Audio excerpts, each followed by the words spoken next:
Assalamualaikum warahmatullahi wabarakatuh. Selamat berjumpa kembali dengan media pembelajaran bahasa Indonesia. Anak-anakku yang berbahagia, pada kesempatan ini kita masih akan membahas materi yang ketiga, yaitu tentang menyusun atau menulis cerita pendek.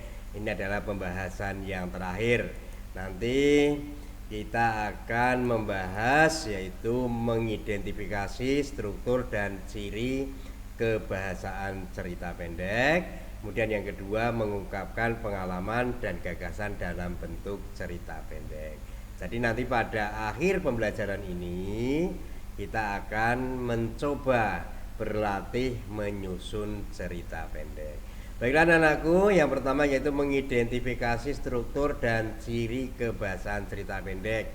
Kalian masih ingat kemarin struktur dari cerita pendek? Yaitu yang pertama apa? Yaitu orientasi, ya, ini orientasi. Orientasi atau disebut juga pembukaan atau pengenalan. Nah, di mana di dalam orientasi ini nanti pembaca akan diajak yaitu untuk mengetahui gambaran visual latar, waktu dan kisah atau menentukan peristiwa dan sebagainya, ya. Jadi di sini nanti pada bagian orientasi adalah bagian pengantar menuju ke sebuah cerita. Kemudian ada rangkaian peristiwa. Jadi nanti di sini di dalam orientasi, setelah kalian mengungkapkan orientasi, nanti akan dimunculkan rangkaian peristiwa. Kemarin yang disebut apa rangkaian peristiwa? Yaitu alur atau jalan cerita. Jadi ini kisah berlanjut melalui serangkaian peristiwa tak terduga, boleh ya. Kemudian komplikasi. Komplikasi itu rumitan. Jadi nanti harus muncul di dalam cerita itu bergerak seputar konflik atau masalah yang mempengaruhi latar waktu dan karakter tokoh utama mengarah ke solusi. Solusi itu penyelesaian, ya. Jadi nanti di akhir cerita itu nanti ada resolusi, yaitu solusi untuk masalah atau tantangan dicapai berhasil cara pengarang mengakhiri cerita. Ini di orientasi. Oke, kita lanjut. Nah, tadi saya katakan bahwa kita akan mengidentifikasi ciri kebahasaan cerita pendek. Ciri, jadi cerpen itu ciri-cirinya bagaimana atau bahasanya.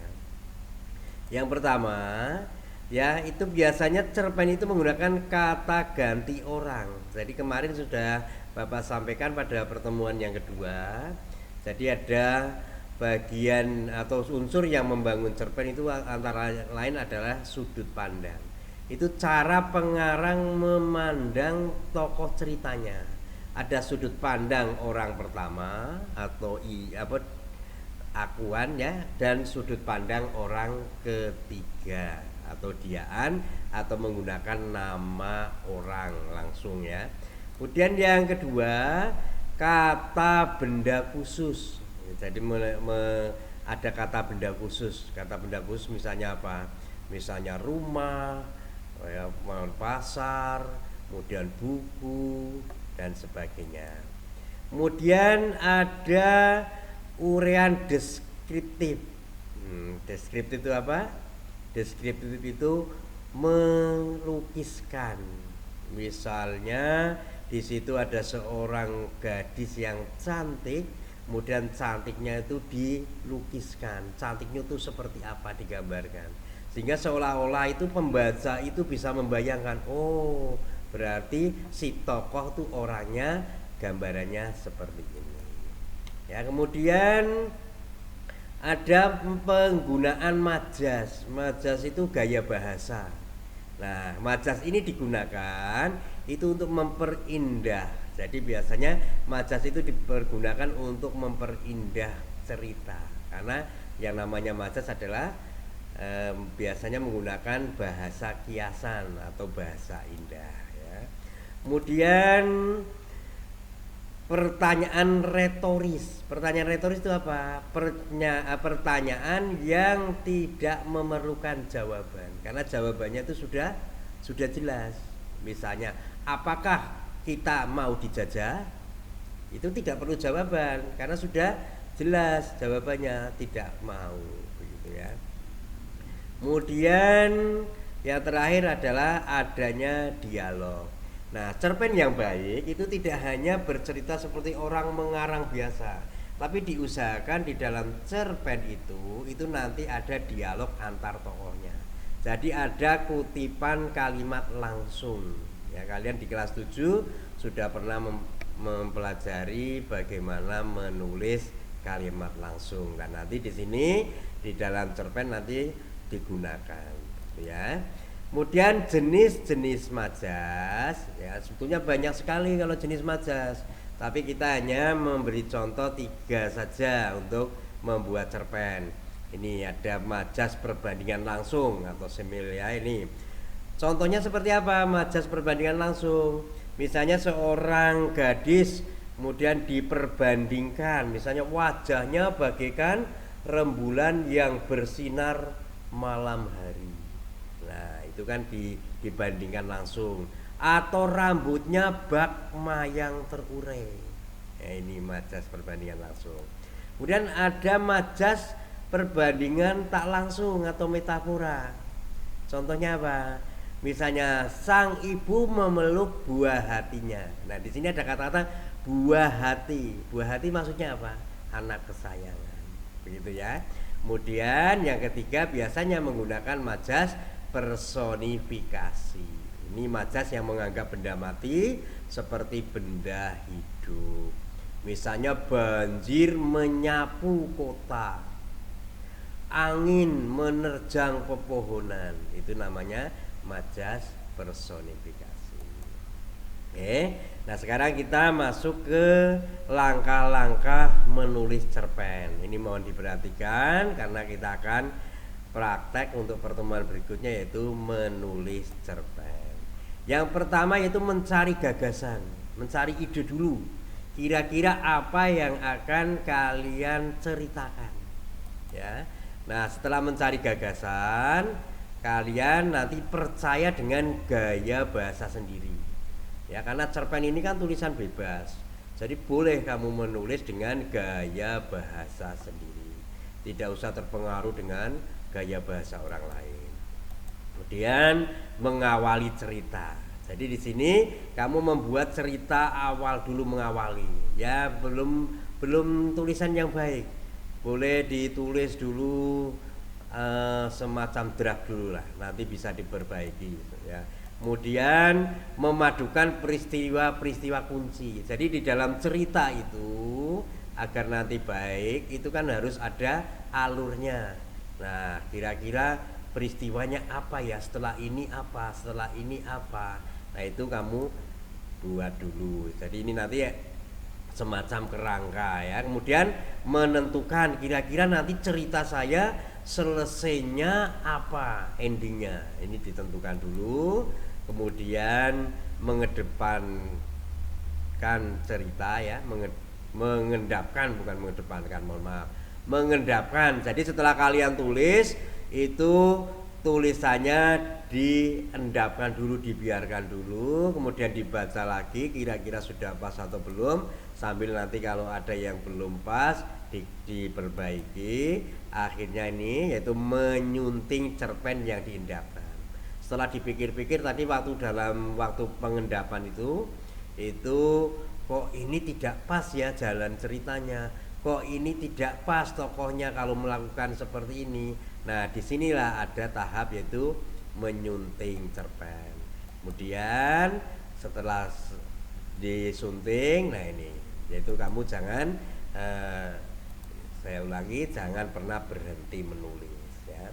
Kemudian saya lanjutkan. Yang pertama tadi adalah menentukan gagasan atau tema. Sebuah cerpen itu wajib ada temanya karena apa yang akan diceritakan itulah tema ya. Nah, ini sumber tema cerpen. Yang pertama, hal yang menurutmu berkesan dan menarik. Bisa menyedihkan, peristiwa yang menyedihkan, atau yang menggembirakan, menakutkan, menggelikan. Boleh kamu tulis dulu kira-kira apa yang akan kamu tulis. Kemudian yang kedua, pengalaman keseharian. Ini yang paling mudah. Kalau kamu mempunyai pengalaman sehari-hari, mesti setiap anak itu setiap hari pasti punya peristiwa, ya, punya peristiwa. Nah, pengalaman dalam keseharian itulah bisa dibuat sebuah cerita. Misalnya pengalaman pertama masuk sekolah, karena kamu kelas 9, ya mungkin pertama masuk sekolah karena ini masa pandemi Covid, ya, kalian libur cukup lama. Busle kamu menceritakan tentang belajar secara daring, boleh. Pengalaman berkenalan pertama kali dengan teman di sekolah, boleh. Pengalaman tidak bisa bayar ongkos angkot dan sebagainya, banyak sekali. Pengalaman dalam keseharian itu banyak sekali. Dan yang ketiga, peristiwa yang mudah dan dekat dengan keseharian kita. Ya, tanya teman kanan kiri, nguping sana sini, atau bisa juga baca koran pagi hari, cari berita yang menarik dan sebagainya. Ini tema. Nah, setelah kalian menentukan tema ini, ya, biasanya tema yang paling mudah diangkat sebagai cerita adalah pengalaman. Karena itu dialami langsung oleh kalian, daripada kalian membuat cerita, membuat tema yang tidak pernah kalian alami. Itu bagi pemula itu agak sulit. Tapi kalau bagi kalian yang pemula menulis cerpen, kalian boleh mengangkat pengalaman, ya. Jadi pengalaman-pengalaman ini nanti akan menjadi sebuah ide cerita. Nah, setelah pengalaman-pengalaman banyak yang kamu punyai, pengalaman itu perlu disaring. Jadi tidak semua pengalaman kemudian diceritakan, cukup ambil salah satu saja pengalaman, ya, disaring dulu, diseleksi. Setelah kamu menentukan, ya, diseleksi untuk menjadi tema cerita kamu, barulah kamu menentukan sebuah konflik. Jadi tadi kemarin kan waktu pertemuan kedua sudah dijelaskan bahwa di unsur cerpen itu diantaranya ada konflik. Konflik itu nanti ada konflik batin. Konflik batin itu hanya berupa perasaan. Misalnya kalian kecewa, marah, cemburu, itu namanya konflik batin. Kalau konflik fisik itu misalnya kamu sudah marah, kemudian kamu memukul adikmu atau memukul temanmu, itu namanya konflik fisik. Kemudian ada konflik ide, misalnya kamu bertengkar atau bertukar pendapat atau mempertahankan sebuah pendapat, itu namanya konflik ide. Nah, di dalam cerpen itu juga nanti setelah pengalamannya ditentukan, kamu akan menentukan kira-kira nanti konfliknya akan terjadi konflik apa dalam cerita itu. Oke, kemudian di dalam sebuah cerpen, unsur yang berikutnya itu harus ada karakter. Kalau tokoh sudah pasti, ya, karena cerpen itu menceritakan seorang tokoh. Nah, harus ada tokohnya. Nah, tokoh itu harus diberi karakter. Karakter itu watak. Ya, ini bisa melalui ucapan-ucapan tokoh. Kalian kemarin sudah Bapak sampaikan contohnya sekarang yang sedang ngetren itu kan film Tilik. Nah, di situ ada Butejo, itu dengan ucapan-ucapannya seperti itu. Nah, itu sudah menunjukkan karakter, bisa melalui ucapannya. Atau bisa pemberian nama. Nah, pemberian nama itu juga bisa memberikan contoh karakter loh. Ya, kalau namanya yang apa ya? Misalnya banyaklah, kalau kalian mendengar nama seseorang, kamu bisa menentukan kira-kira karakternya apa. Namanya Anggun, ya mesti biasanya anaknya juga Anggun, gitu ya. Kemudian deskripsi yang disampaikan penulis di sini, kamu mendeskripsikan setelah ucapan tokohnya, pemberian namanya, ya, pemberian nama dari tokohnya, kemudian dideskripsikan, dilukiskan, ya. Kemudian pendapat tokoh-tokoh lain, ya, bisa, ya. Jadi membangun karakter itu bisa dari pendapat tokoh-tokoh lain. Jadi ketika dialog itu tokoh yang lain bisa menyebutkan nama seseorang dalam tokoh itu, wataknya apa. Kemudian sikap atau reaksi tokoh terhadap kejadian tertentu. Ini monggo nanti dirangkai untuk membangun karakter tokoh. Apakah boleh hanya mengambil salah satu saja? Boleh. Atau menggunakan dua ini boleh, atau semua juga boleh, ya. silakan. Dan ini contoh hanya 1,5 paragraf ya, ini belum selesai ya. Contoh yang temanya diambil dari pengalaman. Nih, saya pernah lupa membawa ongkos saat naik angkot. Dengan gaya yang gak percaya diri dibarengi rasa takut, saya katakan pada Pak sopir kalau saya lupa bawa ongkos. Mata saya waktu itu sampai berkaca-kaca karena merasa takut dimarahin oleh Pak sopir. Tampangnya tuh angker banget kayak kuburan keramat. Hahaha. Tapi syukurnya Pak sopir angker tersebut cuma diam dan mengangguk pelan. Saya jadi ingat pepatah apa ini, dan yes, pokoknya intinya jangan melihat covernya ya, jangan melihat luarnya, tapi lihatlah dalamnya. Saya pun turun tanpa perlu membayar ongkos. Setelah turun saya baru nyadar kalau saya salah naik angkot. Ya, nih di sini kalian perhatikan, di sini ada kata-kata dengan gaya yang enggak percaya, ada kata-kata enggak. Ya, ini tadi sudah saya sampaikan bahwa cerpen itu menggunakan gaya bahasa sendiri. Ya, kemudian di sini tadi pembentukan karakter. Di sini nih, mata saya waktu itu sampai berkaca-kaca karena merasa takut dimarahi oleh Pak supir. Tampangnya tuh angker banget. Nah, ini ya, kayak kuburan mati. Itu ya, jadi ini sudah menggunakan tadi untuk menentukan karakternya. Kemudian di sini juga menggunakan gaya bahasa perbandingan kayak kuburan keramat. Ini contoh ya, contoh sedikit saja. Kemudian ini menulis kerangka cerpen dengan perhatian kronologis. Ini tadi hanya contoh, misalnya setelah kamu sudah menentukan tadi temanya, kamu membuat sebuah kerangka cerpen. Ya, secara umum sebuah cerpen pasti terdiri dari bagian pembuka, bagian isi, dan bagian penutup. Kemudian kronologi yaitu urutan waktu dari sejumlah kejadian atau peristiwa. Contoh kerangka cerpen peristiwa ya. Jadi tadi kita akan mengambil contoh temanya adalah tentang peristiwa. Yang satu, mengingat masa kecil. Nah, misalnya nanti di dalam mengingat masa kecil kamu bisa mengungkapkan tentang kejadiannya pagi di sekolah, memandang keluar jendela kelas, mengingat masa kecil yang lucu, sering bermain di depan rumah. Kemudian paragraf kedua, kamu akan menceritakan kebiasaan pulang sekolah dengan teman, jalan kaki, udara sejuk, banyak pepohonan, makan kue mangkok buatan ibu. Dan yang ketiga, paragraf ketiga, mungkin teringat bermain kuda lumping. Kemudian yang keempat, disadarkan teman. Nah, ini nanti poin-poin ini dikembangkan menjadi sebuah kalimat yang baik. Kemudian tadi bagian ini bagian orientasi ya, bagian orientasi atau bagian pembukanya. Pagi ini aku terburu-buru menuju sekolah. Motorku mogok hingga aku terpaksa naik angkot. Hampir setengah jam aku menunggu, hati mulai resah, khawatir tiba di sekolah kesiangan. Ini pertama kalinya aku harus naik angkot ke sekolah. Biasanya aku pakai motor atau diantar papa pakai mobil.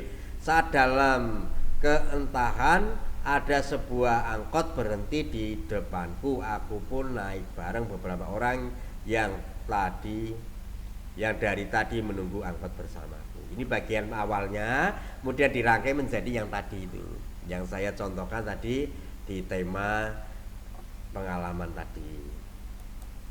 Nah, kemudian pengenalan ya, ini masih bagian pengenalan. Aku sendiri memang tipikal orang yang spontan, lebih suka mengikuti naluriku dibanding mengikuti pedoman atau textbook lainnya. Ini contoh lain ya, contoh lain dari orientasi. Oke. Ini dimunculkan konflik. Jadi tadi setelah ada orientasi, kemudian kita memunculkan sebuah peristiwa atau konflik ya, konflik. Saat itu aku bersama teman-temanku tengah berdebat mengenai cara paling tepat menuju ke puncak gunung.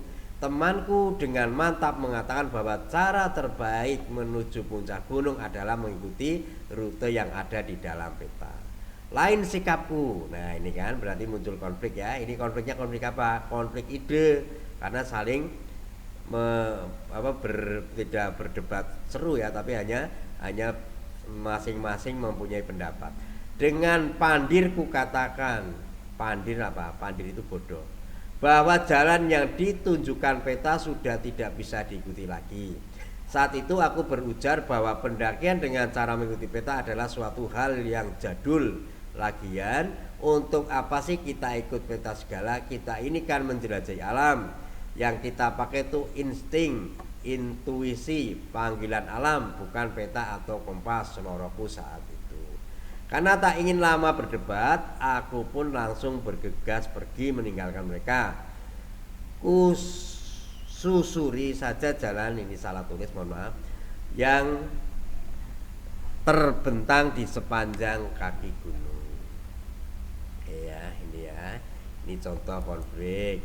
Kemudian klimaknya, puncak masalah, aku masih tersasar di kaki gunung itu. Sudah beberapa kali kususuri setapak jalan di kaki gunung, namun apa daya, yang kutemui bukan puncak gunung, namun malah kembali lagi ke tempat yang sama. Tempat aku kini tersasar. Aku pun hilang akal. Aku pun hanya bisa terduduk di sebuah pohon. Seketika itu aku pun teringat sebab dari ketersesatanku ini. Ini klimaks, sudah bingung. Jadi pelaku ceritanya itu mengalami peristiwa yang benar-benar gawat. Nah, di sini ada kata-kata aku. Ini berarti pengarangnya menggunakan sudut pandang orang berapa? Orang pertama. Yang menggunakan sudut pandang orang pertama. Nah, ini anti klimaks. Anti klimaksnya itu adalah penurunan masalah. Jadi tokohnya itu sudah mulai menemukan solusi.